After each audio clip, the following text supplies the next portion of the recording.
Welcome to today's webinar, Ensuring Equity in Problem-Based Learning with Megan Pollock, Michelle Brown, Julia Thompson, and Laurencina Mason Omoralu.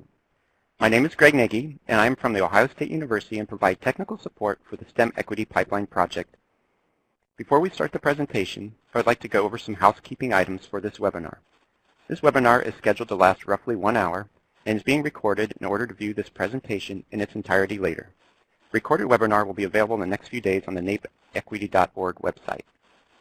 As you've already found out, you'll be watching the presenters present slides through your Adobe Connect interface while listening to them talk over your computer speakers or your phone.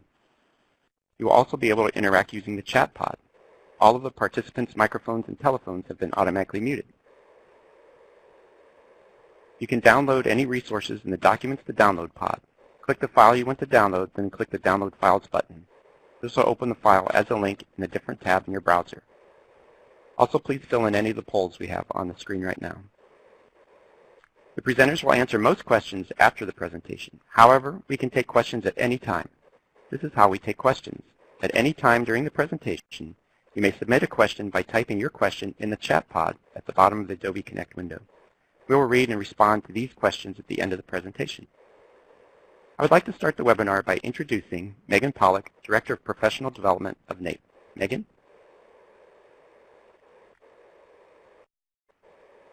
Good morning. My name is Megan Pollock, and I am the Director of Professional Development for NAPE, and I'm excited to be your host for today's webinar. Today we're going to be talking about how do we ensure equity in problem-based learning, and we're excited to introduce this content to you because we've been working on a brand new curriculum that adding to our growing portfolio of toolkits, this wonderful toolkit. And I want to acknowledge the authors of the toolkit. So we have who is going to be presenting today as well. Michelle Brown, she is our curriculum project manager, and Julia Thompson, she is the new ethics coordinator at San Jose State University, and myself, we're the authors of the toolkit. And my colleague Laurencina Mason Omoralu is also going to be joining us to present today throughout this session. I want to give you a little bit of background of how we came about this toolkit and what the toolkit is designed to do. And you can certainly access and order toolkits from our website, napeequity.org. And this toolkit was designed to help educators who are already doing project-based learning really understand how do we maximize the opportunities to improve equity and access for every student in the midst of this really incredible pedagogical style. And so you're going to learn a little bit about that today, and we have to recognize that this curriculum that we've developed is really meant to be a full-day PD. And we're going to give it to you in just a few minutes today, just a little bit of a teaser of the potential that you can gain from going through one of our NAPE professional development workshops with one of the toolkits and really practicing and reflecting on the strategies that you're going to learn about today. I want to acknowledge the funding that has been provided to us. So the funders for this webinar are both our organization, the Education Foundation, and the National Science Foundation also contributes through one of our grants, allowing us to provide these free complimentary webinars to you all across the country. And I also want to acknowledge the Floor Foundation. The Floor Foundation provided the funding that allowed us to do the research and development of the toolkit. And so without them, this toolkit would not exist. And that's because of their commitment to STEM education. So today we are going to have, at the end, there will be an evaluation. And if you complete the evaluation, you'll be able to access a certificate of completion that you can fill out and use for whatever need that you might have. And as always, you can view our archived webinars through our website. You can access those, and they eventually are all loaded up onto our YouTube page, and so you can find the history of resources there as well. We will be doing questions and answers at the end of the presentation, but we invite you to use the chat function during the presentation to help us begin to organize the questions, and then we can insert them and address them as we were best able going throughout. Just to let you know a little bit about who we are if you're not familiar. So our mission is to build educators' capacity to implement the most effective solutions for increasing student access, educational equity, and workforce diversity. And we do this through 4 primary approaches. First thing that we do is we provide professional development. We work with educators and schools across the country really trying to address issues of access and equity. In addition, we focus on research and evaluation, and we've primarily been able to do this through some of our large federal grants, and in addition through some of the foundation grants that allow us to do the research and evaluation that's needed to know how are we moving the needle and how can we do it better. We also have a public policy and advocacy arm, and you can get involved in that, and you can learn more on our website. And we also provide technical assistance. So this is primarily for schools who have Perkins funding, and we provide resources and tools and consulting services to help you address accountability measures that you're aiming to achieve. With that, I want to turn this workshop, this webinar, over to Michelle Brown, Laurencina, Nathan Romolo, and Julia Thompson, and allow them the opportunity to teach you about how we, together, can ensure equity in problem-based learning. And again, please feel free to add all of your questions to the chat, and we'll be happy to help answer those questions. Thanks. Enjoy.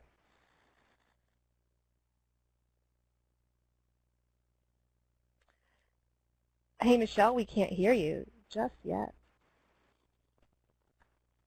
Can you hear? Okay. There we go. Hopefully you can hear me now. So I'm Michelle Brown. I'm one of the authors of the toolkit, and I'm going to start off talking to you about our objectives. The toolkit here is, so this work, like Megan has said, is part of a toolkit, and unfortunately we can only do a small amount, but by the end of this webinar we hope to at least introduce to you concepts and strategies that would help you create, evaluate, and administer equitable and effective PBL lessons. So I want to jump right in and talk about PBL. What is PBL? There's actually two different camps of PBL. There's project-based learning, which centers around a project, an assignment, or a task that students perform, and it's where students would be applying their knowledge to create some kind of a product. Or there's also problem-based learning, which begins with what they call a complex, ill-structured problem, and students often acquire knowledge and follow a process to arrive to a solution to that problem. Now, both of these have differences, and you may be more familiar with one or the other, but they have shared core principles, which are at the heart of PBL, both types, and they're also a key piece of making these PBLs equitable. So that's what we're going to focus into are these key aspects, or these shared core principles of PBL. The first one is student-centered learning.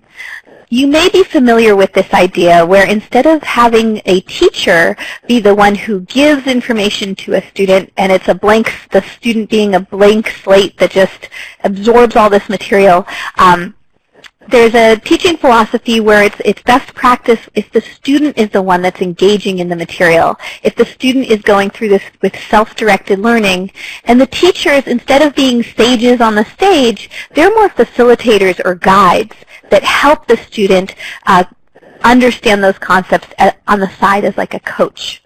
Now we have with us another author of this toolkit, Julia Thompson, who has done a great job of implementing equitable PBLs, and we'll dig into this a little bit later, but I wanted to introduce her and have her provide an example of how she can take student-centered learning and really make it equitable.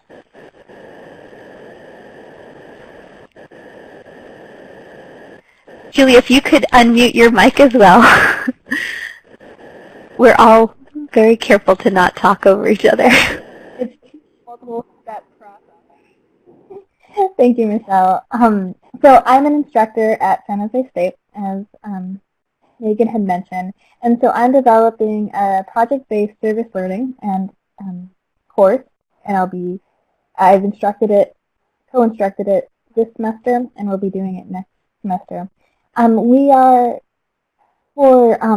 One element of the student-centered approach is that we try to have a conversation at the beginning of the students discuss what they expect to, what is it to do in the course as well, so that they're engaged in the expectations and the outcomes. we also try to identify what each student's fertile edge is. That's a space where it kind of like, where are they in their learning process, and really try to tailor the education to meet that student's current education state. Thank you.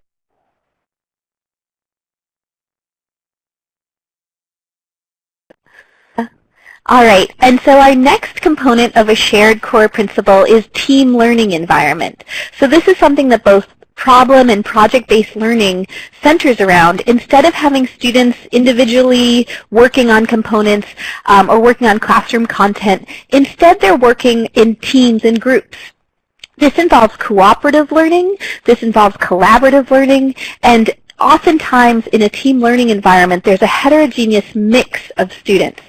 So not only do students need to learn how to work together and take on different roles to complete a task, they also need to know how to have interpersonal skills and how to get along with each other. As most educators know, that can be a tricky piece to work with. As you may imagine, equity plays a big role in this aspect. There can often be inequitable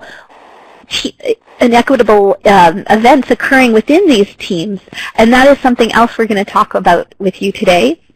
Again, Julia has also had experiences creating teams in a way that highlights their role and makes sure that they have equitable learning environments, and she's going to give an example of that for us right now. Thank you. Thank you again. For teaming, it really is important to discuss the layout of each team, who's on the team, where they are in their education process. Julia, if you could. Is there a volume issue?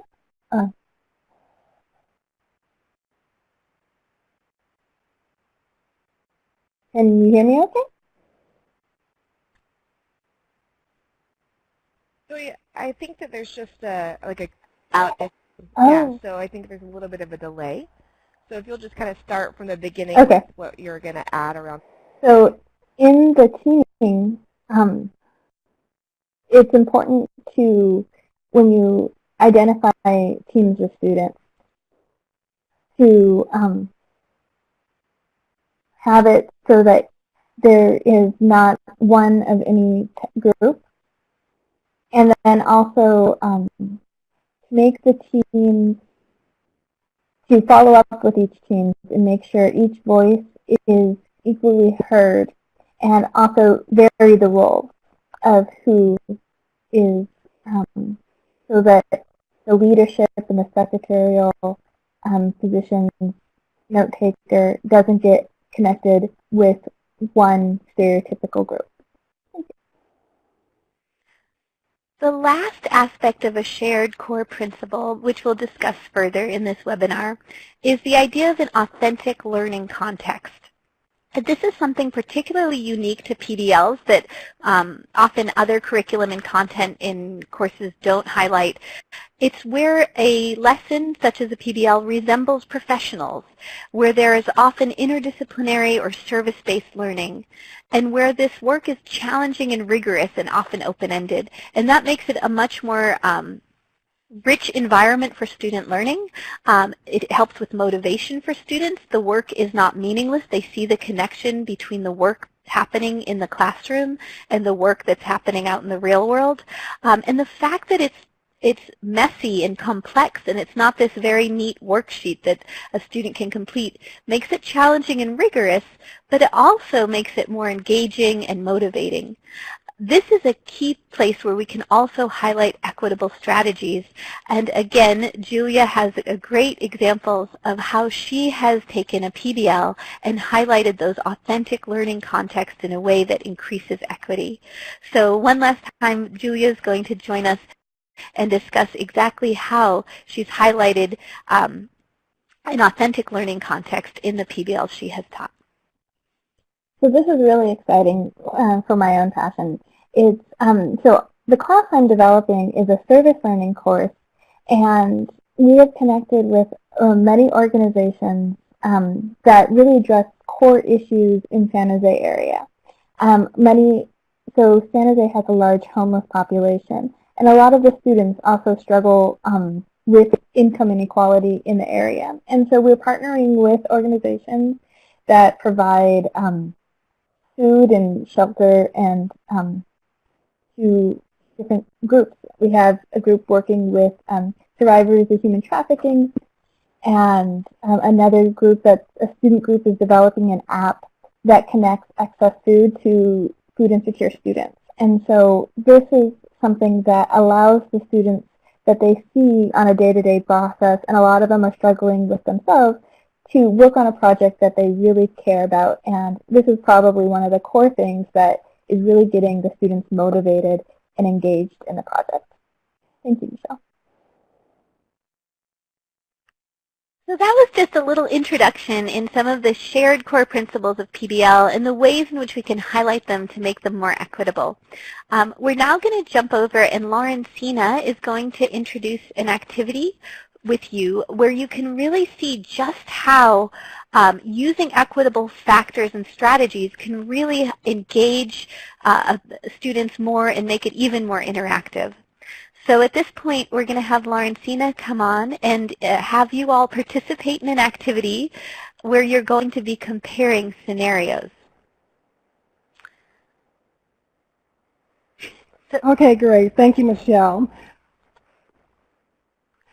While we get ready to put up the activity that you all are going to be looking at, we wanted to make sure that this is an interactive process.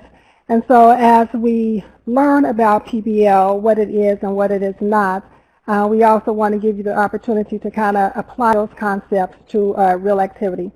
So if you all could just take a few minutes, we have two different scenarios on the screen. Scenario 1, Scenario 2, and they're both using an environmental science teacher in a low socioeconomic community.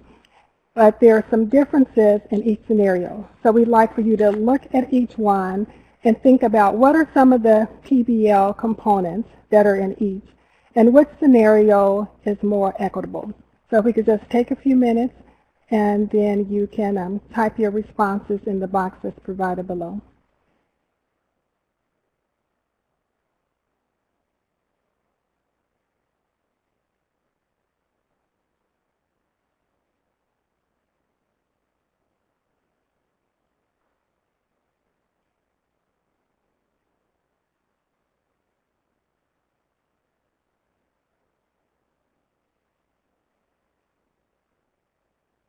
So you're thinking about which scenario leads to a more equitable learning environment and higher engagement, and then why.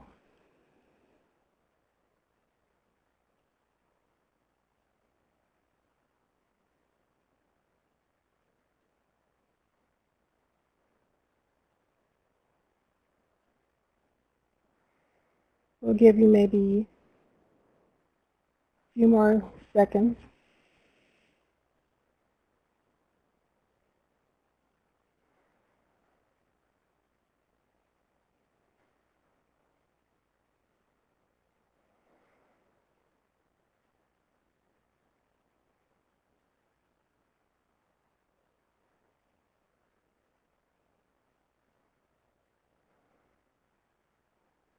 Here we see that the responses are coming in now.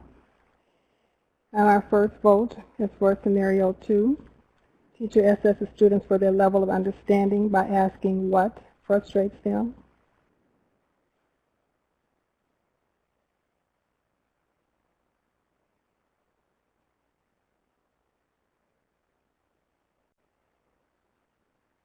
And just to chime in here, that's I really like that this participant highlighted what frustrates the students, just tying into the fact that it's coming from students, being student-centered.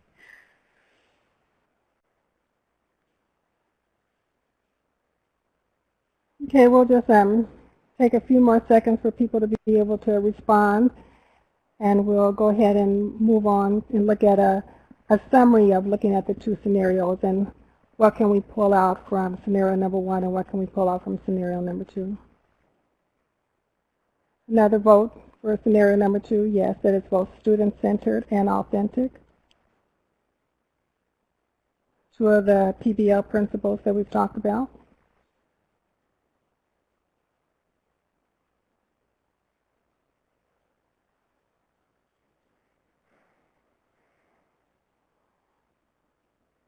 Yep, student-centered, authentic. And I think maybe for the sake of time, should we probably move on and look at the summary of the two. Students have more ownership on what the topics are and how to approach a strategy for change. Yes, and I see one of the common themes that you all are pulling out here is that it's definitely student-focused. Yes, cooperative and collaborative.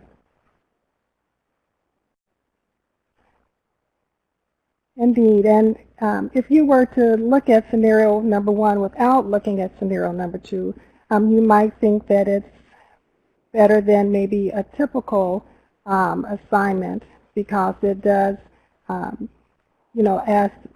the students look at a real-world problem. But we see scenario number two takes it a little bit deeper. Students have more ownership on what the topics are, yes, and how to approach for change. Service-based, cooperative, collaborative, student-centered, exactly.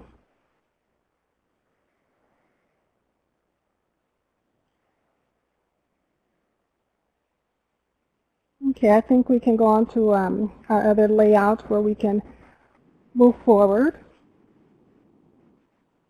Thank you. So it looks like everybody who was responding understood the major differences between scenario number one and scenario number two. Basically, scenario number one, the topics were assigned randomly. The students were learning from textbooks and videos.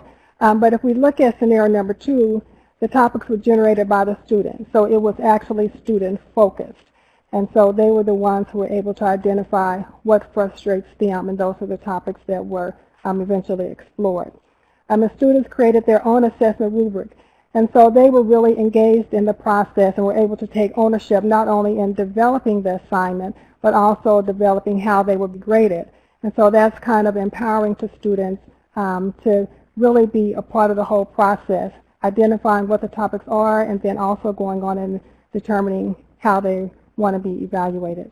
Orenthina, if you get a chance, can you pop on your webcam, please? Sure.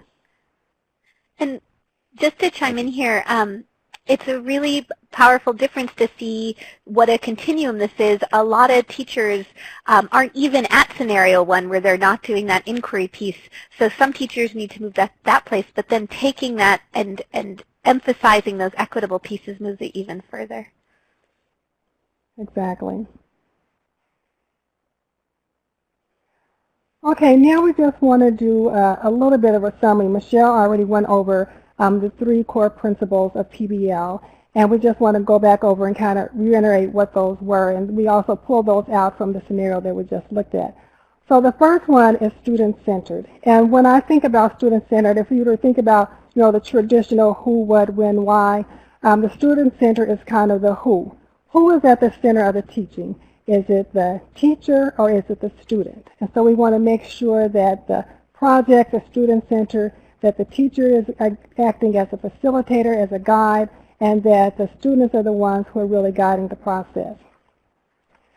And then the next thing we want to think about in terms of team learning environment, who is on the teams? How are the teams assigned? And another thing we want to think about is we want to be intentional in how we select the teams. We notice one of the differences that we have in the scenario is that the first one was just randomly assigned. But we want to make sure that students don't feel isolated when they're on a team. And so teachers want to make sure that they're intentional when they're making those assignments. Also, all in terms of roles, we want to make sure that there are shared roles in terms of who's the one who's going to be writing, who's the one who's going to be facilitating the conversation. So we want to be intentional in how we assign those roles. And we want to make sure that we create a fair assessment. And then lastly, and the one that's, I guess, most important to me is that authentic learning. Before coming to NAEP, I worked for a large school district. And one of the things I often heard from students is, kind of, what does this mean? How is it relevant? So we want to make sure that we create authentic learning environments so students understand why they're here. How does this apply to me? How does it apply to me personally? How does it apply to my community? I'm here learning, math, science, whatever it is, but they want to know the relevancy. So we want to provide real-world context, have a social impact application, and then make sure that it's culturally relevant. Many of our, if we're thinking about K-12 districts, are predominantly students of color. We want to make sure that in our colleges and universities and technical colleges that we're making sure that we're providing projects where everybody sees themselves represented. And so another thing we also want to consider is the socioeconomic relevancy. So are you given assignments where maybe a student may not have access to a particular item that they need to use for that project? And so many times that's why our teachers may say, well, let's complete the assignment at school, because they want to make sure that they aren't limiting the opportunities for students as they're working on that project. And I just want to quickly share a couple of examples when I think about authentic learning. One of the things at the Minneapolis Public Schools, there were a couple of math teachers who developed a year-long curriculum looking at math through a social justice lens. And so that is a way to make it relevant to students. And so they saw that there were certain communities where there was over-policing, certain communities where there were different disparities in crimes. So they looked at the statistics. So this was a great example of how something going on in the community that the students are concerned about, and then they can use this math class, whereas maybe in the past they didn't see the relevancy of the math, but they were able to take that and apply the concepts that they're learning in class to a real-life issue. Another one just quickly is the Flint, Michigan case where there was a water contamination, and there's a course developed at Yale. It's called Solutions in Science. And so in the past they've used closed cases, but last year they were able to use a real-life case with the Flint, Michigan and the water contamination. And so they were able to use their skills and their systemic thinking and apply that to the Flint case. And so they realized that there are interconnections. It's not just a science problem, but how can we use science, economics, public policy, and all of those things together to make it relevant. Okay, we want to let others chime in.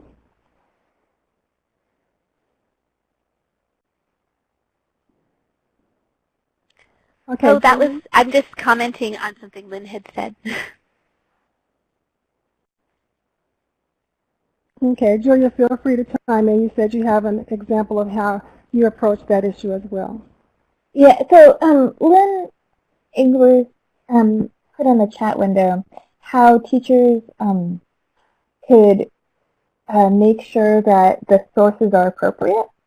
And I kind of wanted to just give an example of how I had a student come up to me in wanting to do a project that he had felt very connected with, and it was to build a tiny home.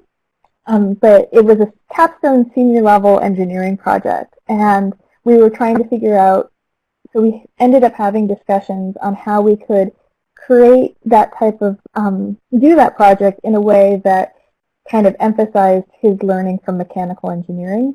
And we ended up deciding that if we focused on like the structure of and material use and creating a process to make a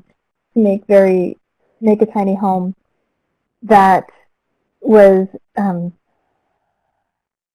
that kind of held the model and was able to focus on the cost effectiveness rather than just constructing one from a prefabricated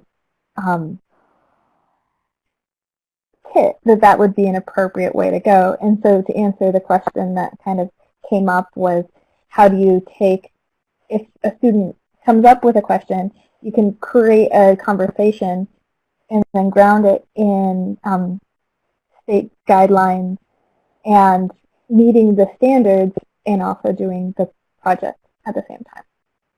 So that's just to answer that question. Okay, thank you, Julia, for chiming in. I just want to share a quote from one of the Yale professors who was teaching the course on solutions in science.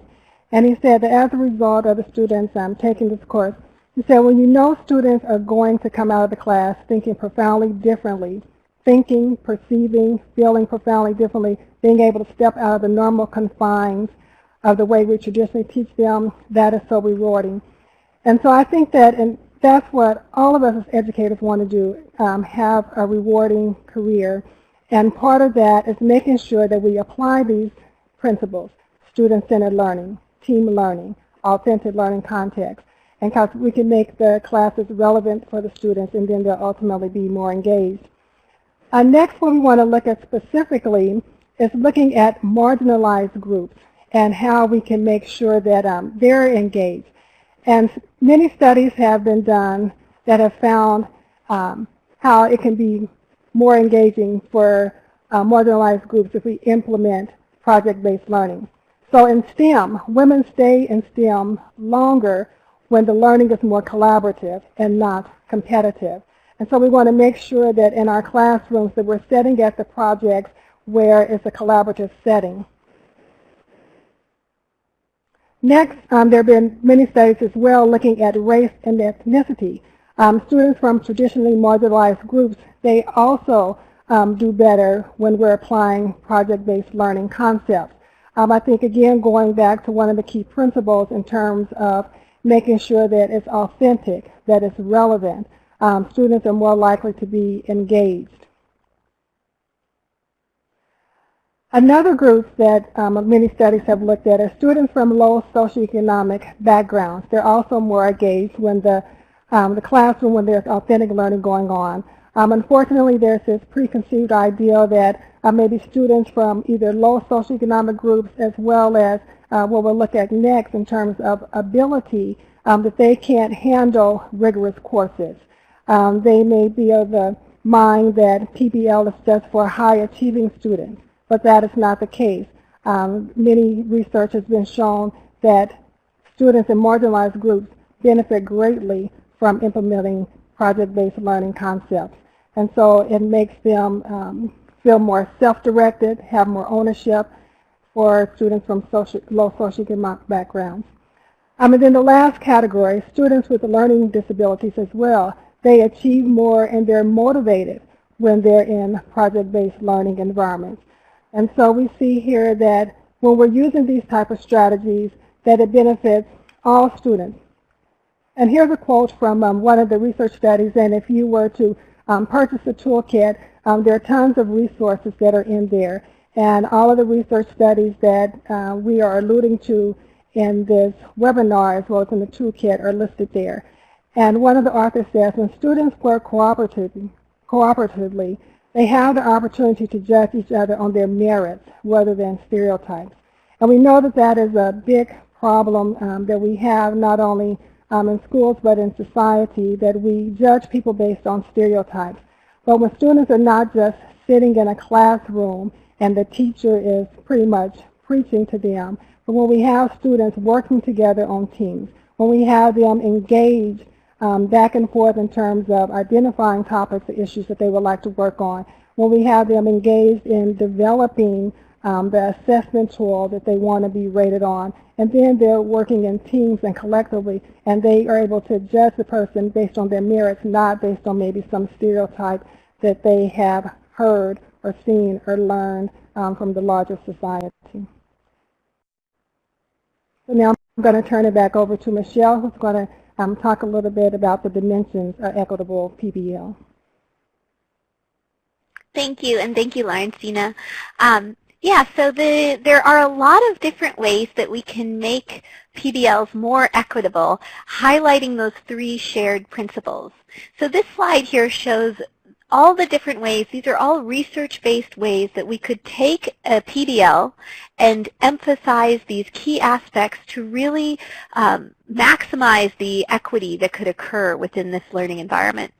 So, for example, the two boxes in green, student agency, giving students a choice in what they're learning, and scaffolding, making sure students are supported in how they're learning, just like we saw with the example of the small house that Julia shared with us. These are ways that we can really make sure students are successful and that they have control over their learning. And those have been found to be really important ways to make any learning environment equitable. Also, the team learning environment strategies, by intentionally selecting teams and being really mindful about who you are pairing together in those groups on a PBL lesson, is really important. Rotating roles, which we'll dig into a little bit, this idea that oftentimes when students self-select their roles, there are inequities that come up, and it may be that one student isn't allowing another student to participate in a role that they want to, or maybe that student doesn't see themselves as capable of being in a certain role. And so by controlling that and rotating those roles, we can really make sure that every student sees what the potential is for themselves. Reflecting on and celebrating diversity, so making sure that you are intentional about recognizing and celebrating the diversity on a team so that everyone in that environment understands just how powerful having different voices and different talents and different skills and different backgrounds are. Monitoring team discourse and roles, we'll also have a chance to dig into this one in just a moment, but a lot of times you can't control what students are saying to each other, but it's really important to be listening to how they're interacting. And when something inequitable comes up in that team, making sure you interrupt it and respond in a meaningful, impactful way so that there aren't inequities happening within student groups on a team. Lastly, assessment. As you saw from the example with the two scenarios, having students have a voice in how they're assessed and having them take some control over the rubric you create or creating that rubric with students is a really powerful way to have that student feel more engaged and feel more a part of that system, of that learning. Lastly, looking at authentic learning context, there's a lot of ways in which we can really amplify key aspects to make them equitable. So having there be social impact to the work that is done. When we're creating these PBL lessons, having it mean something. I saw a great example of even elementary students deciding, so for their project they decided they wanted to know how to help a nursing home community, what they could do, what would people in that environment like to do, and they went out to that community and interviewed people there and found out what they like to do, and then once a week they go over there and conduct activities that they like. And so not only is that work that they're doing useful in terms of their writing skills and their interpersonal skills, but it actually means something. It's not learning within the classroom for no reason. There's a direct contact. Culturally relevant, making sure that the PBL lessons have a connection to the students' own cultures and their lived experiences. So that involves really creating and designing activities and PBL lessons that allow students to have agency where they can make those connections and share them. Socioeconomic relevancy is also important. Understanding that some students don't have materials or background experiences that others have, and making sure that you address those inequities when creating a project or designing something. Not having a lot of the work being done at home because maybe some students have jobs at home or take care of their siblings, or they have some roles where extensive homework isn't really an equitable piece there. Lastly, challenging gender norms, and we'll get into this again. The ways in which gender norms come up within the classroom, if you're aware of those and you can address them through your PBL, then students have a much better chance of being successful and reaching their potential within those PBLs. So I want to take a closer look at monitoring team discourse and roles. Just to be clear, all of these strategies that I just went through are discussed in detail in our toolkit. For the sake of our time, we just have a short time with you today, so we're going to dig really close into this one and another one. But these are great activities that you can use.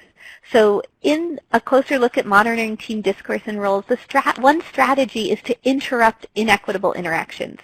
So there is a tool in the toolkit, which I'll share with you briefly here, that shows what you could look or listen for. So for example, when students are working in a team in their PBL, if there is a marginalized student being interrupted or treated in a way that devalues their participation, that's something you're going to want to look or listen for when you're going around monitoring teams. For example, maybe a female is constantly being interrupted when speaking. Or maybe there's a subtle comment, like maybe someone says to someone, "Oh, I didn't think you'd be able to handle this." That's a really nuanced phrase, but it sends a negative message to the student that they're not capable of doing that work, and that can build into some inequitable factors. So how would you respond? This tool shares with you ways in which you can respond. For example, if someone's constantly being interrupted in a team, you could take the student who's doing the interrupting aside and privately, you never want to interrupt or shame someone publicly or shame anybody. You would take them aside and you could summarize what you just observed. So you could say, "Oh, I see that you're interrupting that student when they speak." And then ask that person to reflect on how they would feel if they were treated similarly. Or if a student said, "Oh, I'm surprised you know this. I didn't think you would understand this material." They may have great intentions, but they don't understand the impact that they're having when they say that. You could take that student aside privately and summarize what they had said and ask them how they would feel if that was said back to them. So that's a really powerful way to take a difficult situation and respond in a way that's equitable. Now, I don't have time, unfortunately, to go through every single example here in depth, but what we're going to do right now is I'm going to share with you another activity here where here are 3 other potential inequitable interactions that may occur in a team. So I'd like you to take a moment right now and to read each inequitable interaction and then think about what is the best way to respond here. And I'll go over the answers in a moment, but there's 3 choices, and one of those choices is similar to research-based ways to respond on a team.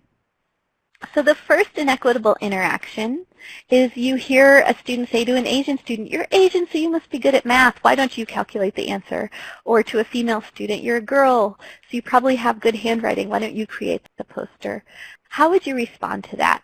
I'll give you all a moment to read through each of these inequitable interactions and choose the choice that seems best to you, and then we'll review them.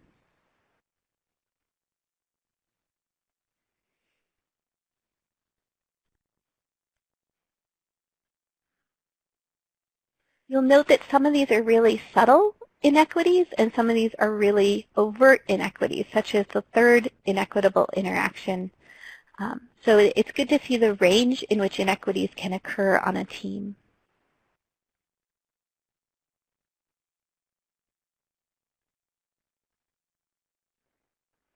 I see everybody has answered the first question and almost everyone has finished the second question. I'll give us just a few more minutes for that third one.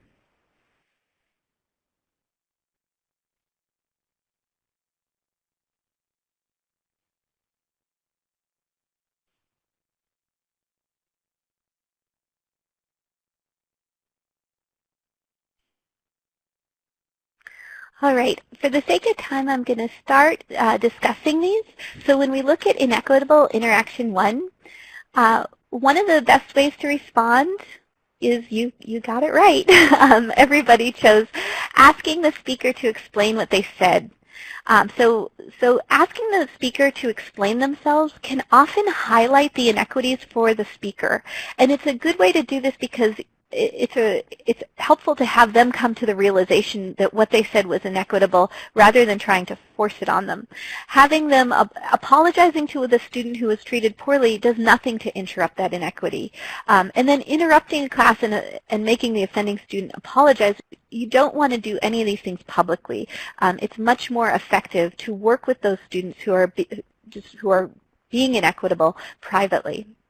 For the second one, and these get tricky, so for the inequitable interaction 2, you hear a student say to an African American student, "Why do you have to be so loud? Calm down." Or to a female student, "Why are you being so sensitive? It's not a big deal." We should never ignore statements.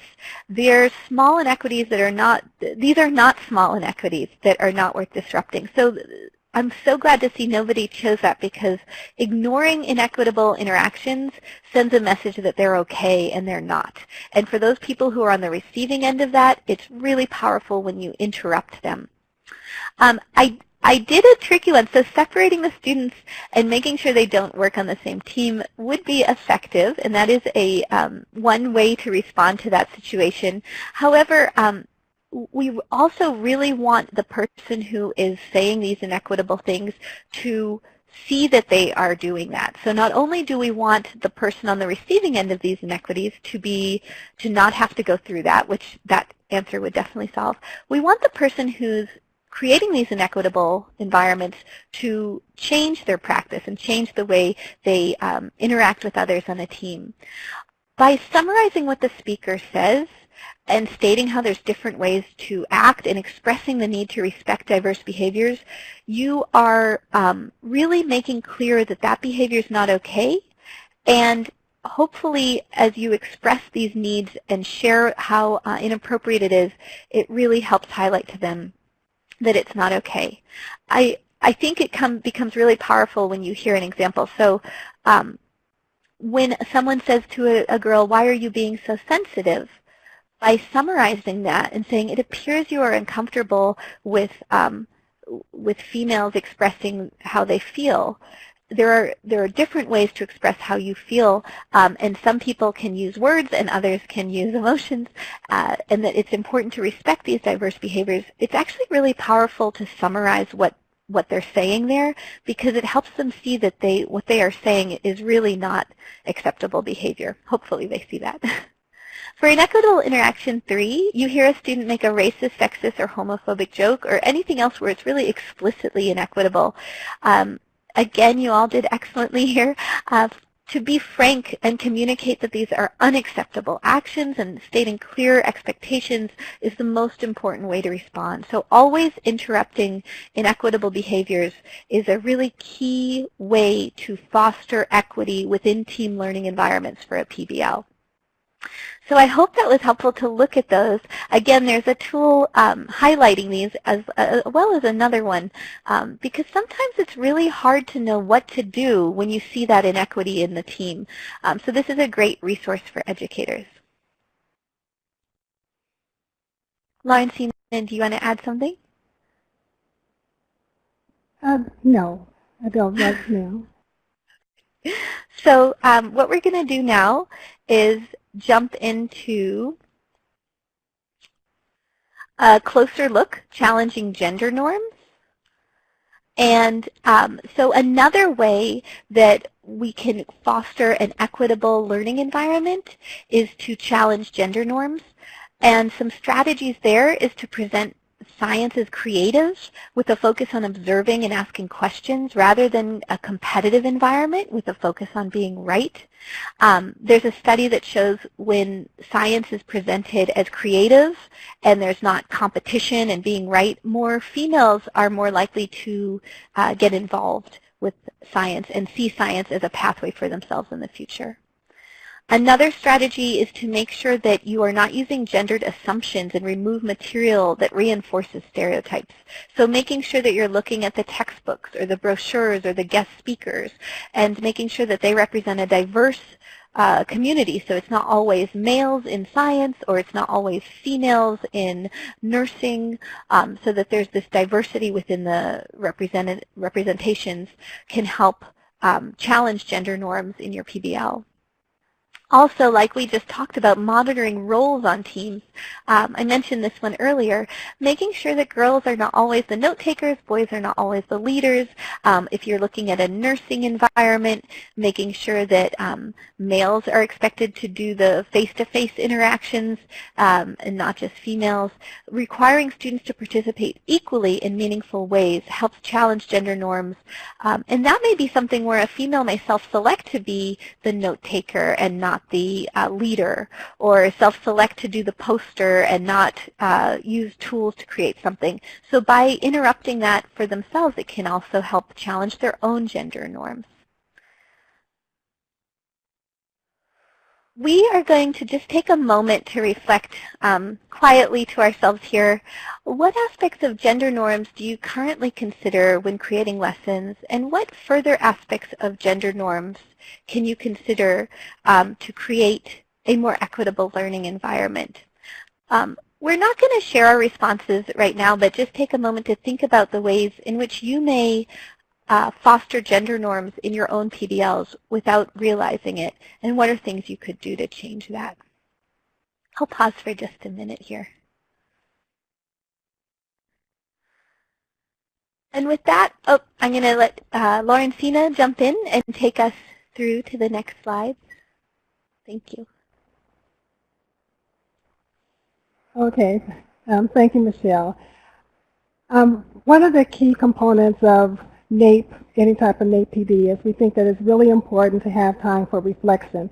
Although this is just a 1-hour webinar, you won't get the full time, but we want you to just take a few minutes and think about some of the information that Michelle just shared with you in terms of gender norms.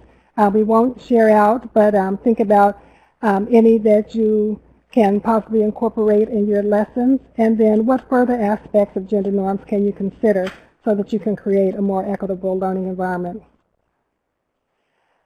As you think about that and probably just jot a few things down, I just want to again refer you back to the toolkit which is available. Today we've just been able to share with you just a few nuggets, but in the toolkit there are lots of different activities for interaction as well as reflection. So we just want to highlight that here, some of the information that is in the toolkit in terms of giving you the opportunity to reflect on your practice, because that's our whole goal as an organization, to equip educators to be able to create more equitable and inclusive and engaging classrooms. And so in order to do that, you need to be able to step back, look at what you're doing in your classroom, and possibly what are some things you can change. So based on what we've talked about today, we want you to think about what aspects of PBL will you focus on. So we've talked about student-centered learning, we've talked about team environments, and we've talked about authentic learning, which is the piece that I'm really passionate about in terms of making sure that it's relevant to students, because they often ask, why? Why is this important? I shared a couple of examples, one in Minneapolis where the teachers used math, where students looked at crime statistics, because that was something that was really important to them.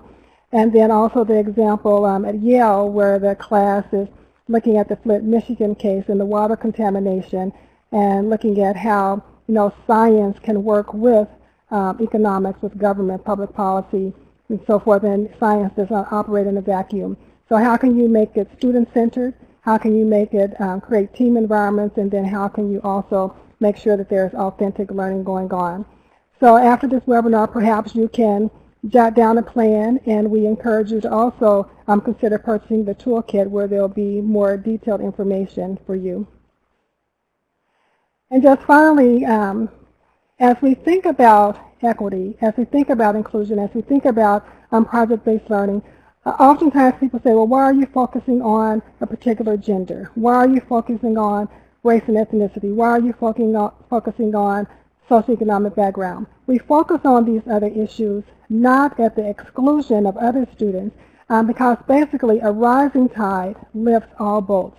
And so that's what we want you all to remember as you go back into your classrooms and as you try to create curriculum that will engage, in particular, your girls, your women, and also students from different racial, ethnic groups, different socioeconomic backgrounds, learning abilities.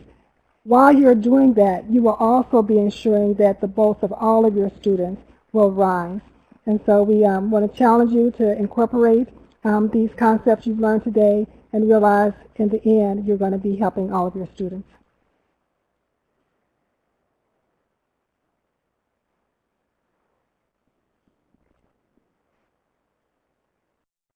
Thank you, Laurencina. So I just want to jump in and wrap it up here and say thank you so much for being part of this, and that all of this work, just to emphasize, comes from a toolkit that has many activities. Now, we were able to do the comparing scenarios activity and a little bit of responding to inequities in the team, but there are many other activities within this toolkit that also have PLC, Professional Learning Community Guides, attached to them, where you could take this work and share it with your colleagues.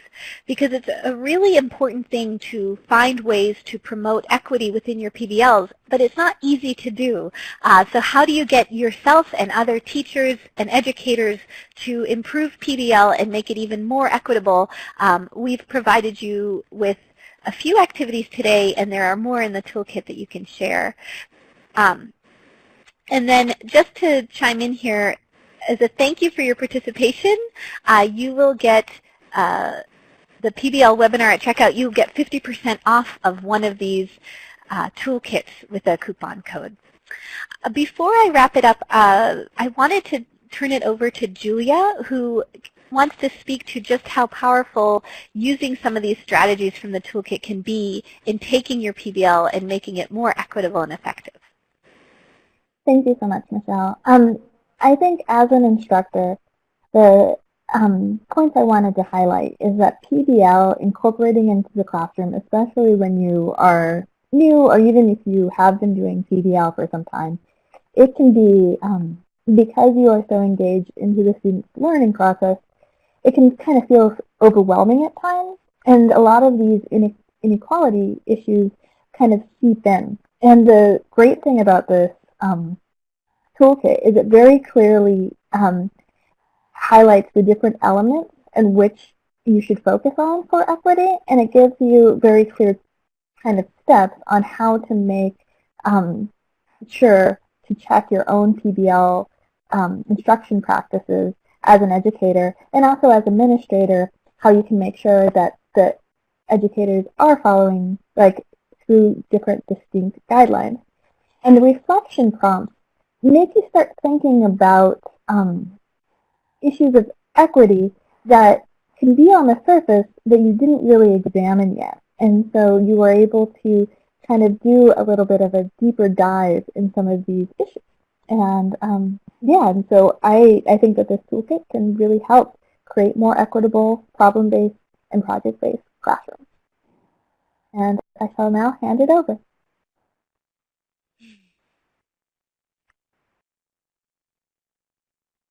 Thank you. So I'm going to turn it now over to Megan, who has some important information for us all. But thank you all so much for listening, and I hope you learned something important in today's webinar. And here's some more. All right, thank you so much, Michelle, Laurencina, and Julia. I really appreciate your contributions today. I want to, again, point out that we have this coupon code for you for participating today. You'll use that at checkout for 50% off one of the toolkits. And we invite you to continue to engage with us on our website to learn more about the work that we do. As you're exploring other things on our website, check out all of the different toolkits that we have. We have Explore STEM Careers, Explore Non-Traditional Careers, Realizing Potential with Mindset, the PBL one that we just talked about today, and then Inspiring Courage to Excel Through Self-Efficacy. Those are two things that have just been released. We want to make sure that you have an opportunity to give us some feedback, and so you should have had that just pop up in your browser to give us an evaluation. But for now, we want you to also know that there's another coupon code here to say 10% off your entire order, and that's summer 2017, and you can use that in addition to the PBL coupon.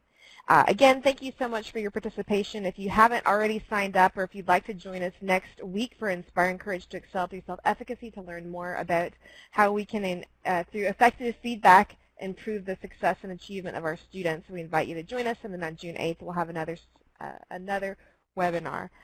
With this, I want to invite you to complete a survey for us. If you'll go to the link that is provided to you here, then you can give us some feedback. Again, please let us know if we can be of any assistance to you. We're grateful for your time and your participation, and this webinar has been recorded, and we'll send that out, and it will be available on our website, and we invite you to share it with your colleagues. If at that time, if there's any questions, we're happy to take those questions now, but we want to respect everyone's busy schedules and allow you to get on to your next activity if need be. So with that, we will officially close the webinar, but the team of us, we will stay on to answer any of your questions. All right. Thank you so much, and hopefully we'll see you next Wednesday the 31st for our next webinar on self-efficacy. Thank you.